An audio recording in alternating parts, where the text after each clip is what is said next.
مولانا روم رحمۃ اللہ علیہ کے والد اپنے زمانے کے بڑے پایا کے بزرگ تھے۔ ان کی خدمت میں بادشاہ وقت بھی آتا تھا۔ جب بادشاہ وقت نے دیکھا کہ مجلس کا عجیب حال ہے کہ وزیر اعظم بھی وہاں موجود ہے اور دوسرے اور تیسرے نمبر کے وزراء بھی وہاں موجود ہیں،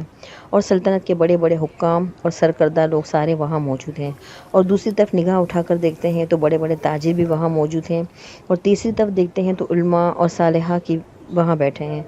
تو بادشاہ کو حیرت ہوئی کہ میرے دربار میں تو یہ لوگ کبھی نہیں آتے، اور ان کے یہاں اس شان اور اتنی قدر کے ساتھ آ کر بیٹھے ہیں کہ ہر ایک کی صورت سراپا محبت اور عظمت ٹپک رہی ہے، اور ان کی بزرگی سب پر چھائی ہوئی ہے۔ تھوڑی دیر بیٹھنے کے بعد بادشاہ کو بجائے حیرت کے غیرت پیدا ہونا شروع ہو گئی، تو بادشاہ نے یہ تدبیر سوچی کہ ان کو مال اور خزانے میں پھانس دیا جائے۔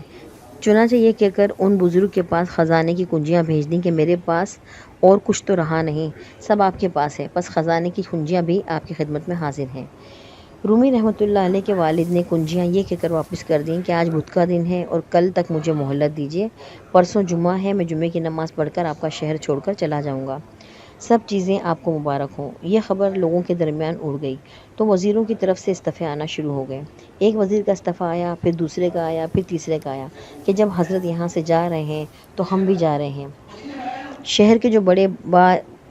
وقار لوگ تھے وہ بھی چلے جانے کے لیے تیار ہو گئے۔ جب بادشاہ نے یہ منظر دیکھا تو کہنے لگا کہ اگر سب چلے جائیں گے تو شہر کی جان اور شہر کی روح نکل جائے گی، اور شہر کی جتنی رونق ہے سب ختم ہو جائے گی، اس لیے خود حاضر ہو کر مولانا رومی رحمۃ اللہ علیہ کے والد سے معافی مانگی کہ مجھ سے گستاخی ہو گئی، میں معافی چاہتا ہوں، آپ یہاں سے تشریف نہ لے جائیں۔ یہ سب اس لیے ہوا کہ مولانا روم رحمۃ اللہ علیہ کے والد نے ہر چیز کو حضور صلی اللہ علیہ وسلم کی محبت کے مقابلے میں قربان کر دیا تھا۔ اس کے نتیجے میں اللہ نے ہر چیز کے دل میں ان کی محبت پیدا فرما دی تھی، اور اللہ نے ان کو کامل ولایت عطا فرمائی تھی۔